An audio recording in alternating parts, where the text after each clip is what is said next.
Varios años atrás, en un episodio de la antigua serie llamada La Dimensión Desconocida, un vendedor de antigüedades accidentalmente libera a un genio de su lámpara. El genio inmediatamente promete cumplirle 3 deseos, pero le advierte que tiene que escoger cuidadosamente. El primer deseo de este hombre es recibir $1.000.000, lo cual el genio le otorga de inmediato. Cuando el pueblo se entera que este hombre y su esposa se han vuelto millonarios de la noche a la mañana, la pareja es inundada con peticiones de amigos y familiares buscando dinero. Ellos tratan de ser generosos con todos. Y mientras que su dinero disminuye, la oficina de impuestos se entera de esta inusual situación, así que van y le hacen un control fiscal a la pareja. La cantidad de dinero que este hombre termina debiéndole al gobierno en impuestos es la misma cantidad que le estaba quedando en el banco. El genio le dice al hombre, ¿sabes qué? Creo que deberías haber sido más específico y haber pedido $1.000.000 libre de impuestos. Para su segundo deseo, el hombre pidió poder, ser el líder de un país poderoso en donde nunca pudiera ser destituido de su cargo. Eso resolvería su problema de dinero y lo pondría en lo más alto. Así que el inteligente genio le otorgó su deseo y el hombre se encontró en un búnker militar, rodeado de soldados nazis. Él mismo estaba vestido como un nazi y tenía un bigote muy singular. Nuevamente, él no había sido lo suficientemente específico y el malicioso genio simplemente le había hecho tomar el lugar de Adolfo Hitler. El pobre vendedor de antigüedades no tuvo otra opción sino la de usar su tercer y último deseo para restaurar su vida como había sido antes. Ahora pregúntele al creyente promedio acerca de su vida de oración y es muy probable que escuche una mezcla de preocupaciones y frustraciones. Quizás no estoy pidiéndole a Dios de la forma correcta. Quizás Él no me está respondiendo porque no soy lo suficientemente específico. O quizás Dios realmente no me quiere ayudar. ¿Es Dios como un genio que le cumple sus deseos solo a los cristianos que realmente le agradan? ¿Le importan a Dios mis oraciones? De hecho, con todo lo que Él tiene que hacer, ¿es bienvenida mi presencia o solamente estoy interrumpiendo? El apóstol Juan sabe que cada creyente hace ese tipo de preguntas y tiene ese tipo de dudas de vez en cuando en su vida. Y Juan está en una misión mientras termina esta epístola. Él quiere remover toda duda y afirmar que Dios ama a sus hijos, que Dios ya ha ganado la victoria para sus hijos, que Dios ha asegurado nuestra salvación para siempre y que el cristiano puede saber sin duda alguna que es salvo. Y ahora llegamos a un texto donde Juan quiere remover toda duda acerca de otro tema crítico para el creyente. Él no solo quiere que sepamos que somos salvos, Él quiere que sepamos que podemos hablar con Dios en todo momento, en todo lugar y acerca de cualquier cosa. En los versículos 14 y 15 de 1 Juan 5, Juan habla de 3 temas críticos acerca de nuestra vida de oración. Él va a hablar acerca de nuestra confianza en la oración. Él va a darnos la condición determinante en nuestra oración y Él va a revelar una interesante consecuencia de nuestra oración. Así que note primeramente la confianza del creyente en oración. Leamos la primera frase en el versículo 14. Y esta es la confianza que tenemos en Él. Nuevamente, Juan usa esta palabra confianza. Permítame pausar por un momento y recordarle que esta palabra confianza es una palabra compuesta. Traducida toscamente, se refiere a hablar abierta y honestamente. Es una palabra que originalmente era usada en el ámbito político. Se refería a un candidato que hablaba abiertamente con la verdad. Al pasar del tiempo, llegó a referirse a cualquier persona que hablara con transparencia. Juan está diciéndonos que sin duda alguna podemos conversar con Dios abierta, transparente y honestamente. Y Dios mismo nos invita a tener tal comunión. En otras palabras, Dios está dispuesto a escucharnos. Dios no es un genio con el que uno solo puede hablar brevemente para pedir 3 deseos y luego, ¡puf!, se fue. Él está disponible 24/7 y su agenda nunca está demasiado ocupada para tener un tiempo con usted. La verdad es que Juan nos recuerda con esta promesa la omnisciencia y la omnipresencia de Dios. Dios no necesita filtrar y decidir a quién escucha, a quién responde y a quién no. Él está disponible para usted personalmente e individualmente, cara a cara, siempre que lo desee. George Mueller escribió una vez: cuando usted se presenta delante de Dios en oración, usted no está superando su desgano, usted está aprovechando su disposición. Esta es la confianza que tenemos en su presencia. En segundo lugar, Juan no solo habla de la confianza del creyente en oración, él también habla de la condición del creyente en oración. Note nuevamente, esta es la confianza que tenemos en Él, que si pedimos alguna cosa conforme a su voluntad, Él nos oye. Dicho de otra manera, Dios está dispuesto a escucharnos, pero también Dios pone límite a lo que nos concede. Si pedimos alguna cosa conforme a su voluntad, Él nos oye. Ahora déjeme explicarle rápidamente que Dios oye todo lo que usted ora. Pero en el Nuevo Testamento encontramos ligado el concepto de Dios oyéndonos y la de Dios respondiéndonos. Así que cuando aquí leemos que Él nos oye, está dando la idea de que Él nos responde. Y siendo teológicamente correctos, cada oración del creyente es respondida. La respuesta puede ser sí, porque es la voluntad de Dios, y eso es a lo que Juan está refiriéndose aquí. Puede ser no, porque no es la voluntad de Dios. Puede ser eso no, y Dios tiene otra cosa en mente. O puede ser sí, pero ahora no.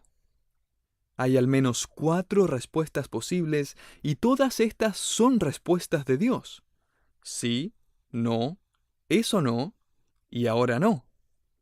Si oró y no pasó nada, esa fue la respuesta de Dios. Si oró y algo pasó más adelante, esa fue la respuesta de Dios. Si oró y pasó algo distinto a lo que esperaba, esa también fue la respuesta de Dios. Juan está refiriéndose a la confianza que podemos tener mientras maduramos en nuestra vida de oración, mientras reconocemos que no estamos desconfiando en la respuesta de Dios cuando oramos por lo que sea que está en nuestros corazones y luego concluimos la oración diciendo: no sea mi voluntad sino la tuya. Confiamos en que Dios responderá según su voluntad. Esa es la forma en que Jesús oró en Getsemaní también, y esa es la forma en que Jesucristo nos enseñó a orar. Siempre debemos orar con un espíritu sumiso a la voluntad de Dios. A veces todo lo que podemos orar es sea tu voluntad, porque realmente no tenemos idea cuál es su voluntad. Pero ¿se atrevería a orar si no tuviera esta certeza de que Dios siempre va a hacer lo que es mejor para nosotros? Si orar fuera como pedir un deseo al genio de la lámpara y terminar en un búnker donde no quiere estar, o con dinero que solo le trae problemas y arruina su vida. Si pidiéramos ese trabajo, esa relación, esa promoción, la cura para esa enfermedad y esa oportunidad, solo para darnos cuenta más tarde que eso era lo último que necesitábamos. Howard Hendricks, ahora con el Señor, le encantaba contar una historia cuando tocaba el tema de la oración. En clase un día, él nos contó que cuando era un joven soltero preparándose para el ministerio, una señora lo invitaba frecuentemente a comer. La razón oculta, ella tenía una hija soltera. Ella un día le dijo: Howard, estoy orando para que te cases con mi hija. El doctor Hendricks nos miró a todos y con una sonrisa en su rostro dijo: ¿alguna vez han agradecido a Dios por no responder a todas las oraciones? Juan está removiendo las dudas acerca de la oración que pueden desalentar al creyente. Si la respuesta que usted estaba esperando nunca llega, quizás podría llegar a creer que Dios no lo escucha o que no se preocupa por usted. Pero Juan quiere dejarlo en claro. No, si Dios no responde como usted esperaba, es solo porque lo que usted pidió estaba fuera de sus divinos propósitos para su vida. Él desea darle a usted solo lo que es mejor para su crecimiento y salud espiritual. Warren Wiersbe lo pone de esta manera: Dios ha prometido suplir sus necesidades, no su codicia. Quizás esté preguntándose ahora, pero si es la voluntad de Dios que tenga algo, ¿por qué debería orar por eso entonces? Porque según la palabra de Dios, Dios no solo ordena la respuesta, sino que también ordena el método para obtener la respuesta. Y esa es la oración. De hecho, mientras está orando con fe y confianza, la mayor bendición está tomando lugar en su propio corazón, en su carácter y su vida. Ken Hughes, en su excelente libro Las disciplinas de un hombre piadoso, escribe que la oración es como exponerse frente a Dios. Nuestras almas son como placas fotográficas y la brillante imagen de Cristo es la luz. Entre más tiempo pasamos exponiendo nuestras vidas al sol de su presencia, digamos por 5, 10, 15, 20 minutos o 1 hora al día, más de su imagen va a ser impresa en nuestro carácter, su amor, su compasión, su verdad, su integridad, su humildad.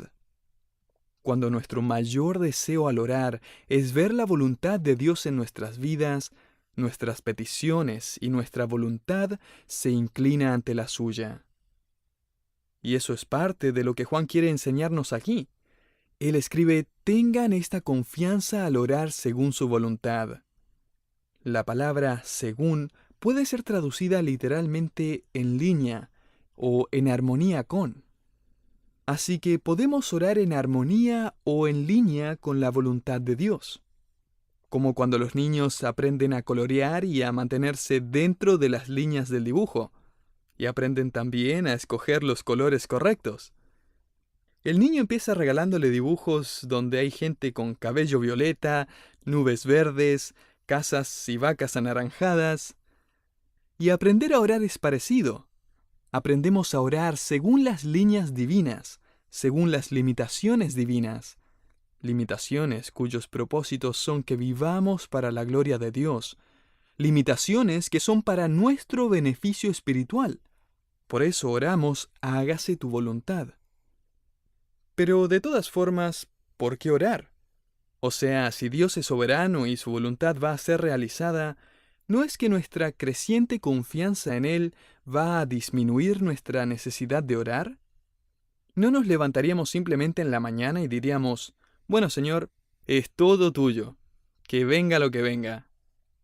Podríamos llegar a esta conclusión si pensamos que la oración está diseñada para cambiar la mente de Dios, o convencer a Dios a que haga algo. Pero Dios busca cambiarnos a nosotros a través de la oración. Él busca desarrollarnos y fortalecernos y moldear nuestro pensamiento a través de la oración, a través de estar en comunión cara a cara con el Padre. En el misterio de los propósitos de Dios, Él usa nuestras oraciones como el impulso para su divina acción. R.A. Torrey, quien fue el presidente del Instituto Bíblico Moody y luego decano de la Universidad Biola, una vez escribió 10 razones por las que debemos orar tal como el apóstol Pablo nos exhortó: a orar por todo y sin cesar. Número 1. Deberíamos orar porque Satanás existe y porque la oración es el medio dado por Dios para resistirlo. Número 2. Porque la oración es la forma que Dios nos da para que obtengamos lo que necesitamos de parte de Él. Número 3. Porque los apóstoles consideraron que la oración era una prioridad en sus vidas. Número 4. Porque la oración tuvo un rol muy importante en la vida terrenal de nuestro Señor, quien es nuestro ejemplo de vida. Número 5. Porque la oración es el ministerio presente de nuestro Señor.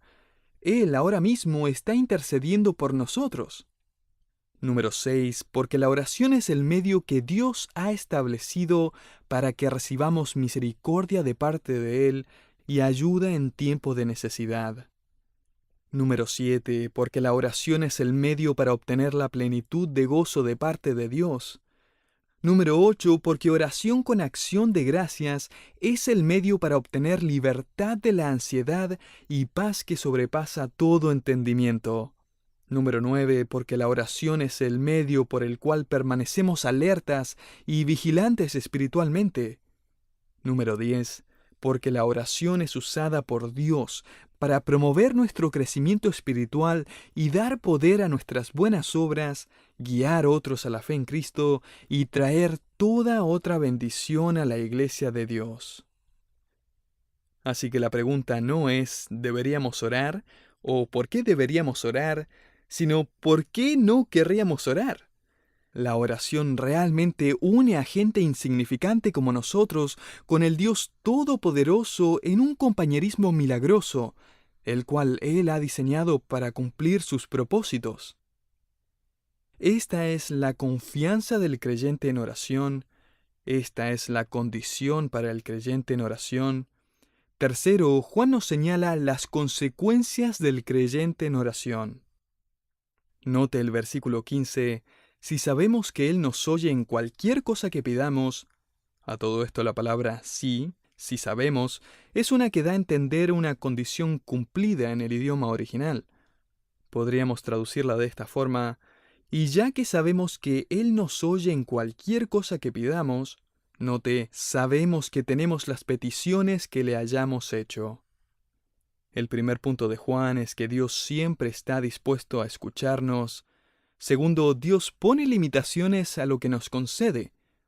Y tercero, Dios nos da una promesa inmutable. Sabemos que tenemos las peticiones que le hayamos hecho. Otra vez, Juan usa el verbo oida, traducido sabemos. Dicho de otra manera, esto es lo que sabemos no por experiencia, sino porque Dios lo dice. Este es un verbo maravilloso para usar en este caso. Uno podría asumir que Juan usaría ginosko, conocimiento ganado por experiencia, pero en cambio él usa oida, conocimiento obtenido por revelación. Como verá, uno habría esperado que Juan escribiera, mire, basado en mi experiencia, Dios responde las oraciones. Sin embargo, Juan efectivamente escribe, basado en lo que Dios ha revelado, Dios responde las oraciones. Creo que la mayoría de las veces somos como el hijo del pastor Brian Wilkerson, que un día estaba viendo la tele. Brian escribe, nuestro hijo menor, quien tenía unos 4 años para ese entonces, estaba pegado a la pantalla. Por primera vez, él estaba viendo El Coyote y el Correcaminos. Él miró intensamente el programa por un buen tiempo. Vio cómo el coyote se ponía patines propulsados por cohetes, o se disparaba a sí mismo de un cañón, o se lanzaba de una onda gigante para atrapar a ese oscurridizo correcaminos. Y después de mirar el programa atentamente por casi 1 hora, nos anunció a toda la familia, él nunca va a atrapar ese pollo. Quizás así es como usted describiría su experiencia en oración. Pareciera que nunca puede atrapar ese pollo, o ese sueño, o ese deseo, o esa promoción. Nuestra experiencia no puede decirnos con seguridad la verdad de la oración. Y para hacer las cosas aún más difíciles, la experiencia de cada persona puede ser distinta a la suya. Note que Juan asegura nuestra confianza en la oración basándose no en la experiencia del momento, sino sobre la revelación del Espíritu. Note cómo Juan usa el tiempo presente en el versículo 15. La última parte dice, sabemos que tenemos, ahora mismo, en el presente, las peticiones que le hayamos hecho. Esa es una confianza sorprendente. Tenemos, ahora mismo, las peticiones que le hayamos hecho. Ahora, ¿qué significa eso? Significa que siempre que usted ora según la voluntad de Dios, usted tiene su respuesta en ese mismo momento. Aunque no llegue por semanas, o meses, o años, o en toda su vida. Así que, ¿a dónde nos está guiando Juan al afirmar nuestra confianza en oración? Creo que Juan diría, vamos a orar. Él no nos está enseñando estas cosas para que tengamos más información. Juan no está removiendo nuestras dudas acerca de la oración solo para que seamos un poco más inteligentes. Él quiere que nos dediquemos con más seriedad a la oración. Mencioné a George Mueller anteriormente. Él fue un hombre que estuvo encargado de varios orfanatos en Inglaterra y cuidó de varios miles de huérfanos a mediados de 1800. En una ocasión, Müller se había quedado sin dinero y había empezado a vender todo lo que podía para seguir cuidando de los huérfanos. Luego, una mujer llegó al orfanato. Ella había estado viajando por 4 días para traer dinero y apoyar la misión. Con el dinero lograron cubrir todos los gastos que necesitaban y aún más. Müller y el personal del orfanato habían estado orando por 4 días por algo que Dios ya había respondido. Müller escribió las siguientes observaciones en su diario de vida, y lo cito: el dinero había estado cerca del orfanato por varios días sin que recibiéramos alguna prueba de que estaba en el corazón de Dios el ayudarnos. Dios lo hizo de esta forma porque se deleita en las oraciones de sus hijos. Además, Dios nos ha permitido orar tanto para probar nuestra fe y para que su respuesta sea mucho más dulce ahora que la recibimos. Temo que muy fácilmente llegamos a la conclusión de que Dios no debe estar involucrado o interesado o preocupado porque Él no nos ha respondido en la forma que queríamos después de 4 días, o 4 meses, o 40 años. Permítame contarle el testimonio de mi bisabuela. Cuando ella llegó a conocer a Cristo, oró para que su esposo también lo hiciera. Ella le regaló una Biblia ya hace unos 100 años atrás. Después de 40 años de oración, finalmente mi bisabuelo aceptó a Jesucristo como su Señor y Salvador. Ese testimonio fue tan poderoso que todos sus hijos finalmente aceptaron a Cristo. Mi padre me contaba a veces que recordaba a su abuelo leyendo esa Biblia en la cocina. De hecho, mi padre ahora tiene esa Biblia como recuerdo, para recordarle de la gracia de Dios y la importancia de la persistencia en oración. La petición de mi bisabuela estaba en la voluntad de Dios. Sin embargo, la respuesta a aquella petición no fue experimentada hasta 40 años más tarde, para que por varias generaciones personas fueran impactadas por su disciplina y diligencia en oración. La verdad es que luchamos con la consistencia y la pasión en oración porque la oración no es fácil, es trabajo. Permítame animarle con el siguiente testimonio. J. Sudlow Baxter era un pastor a principios de 1900, un gran expositor de la palabra. Aún siendo pastor, él luchó con la oración. Él admitió que permitía que sus responsabilidades interrumpieran su tiempo de comunión personal con Dios. Una mañana él examinó su corazón y encontró que había una parte de él que no quería que orara y otra parte que sí. La parte que no quería que orara eran sus emociones. La parte que sí quería era su intelecto y su voluntad. Él escribe: como nunca antes, mi voluntad y yo nos enfrentamos cara a cara. Le hice a mi voluntad una pregunta directa: ¿Voluntad? ¿Estás lista para una hora de oración? Voluntad me respondió: aquí estoy y estoy más que lista si tú lo estás. Así que mi voluntad y yo entrelazamos brazos y nos dirigimos a nuestro tiempo de oración. Pero de pronto todas mis emociones empezaron a empujarme en la otra dirección, protestando: nosotros no vamos a ir. Vi a mi voluntad titubear un poco, así que le pregunté: ¿puedes resistir? Y ésta respondió: sí, sí tú puedes. Así que voluntad fue conmigo y nos arrodillamos para orar, arrastrando todas esas emociones rebeldes y tercas con nosotros. Fue una lucha todo el tiempo. Al final de esa hora, si me hubiera preguntado ¿Tuvo un buen tiempo de oración?, le habría respondido, no.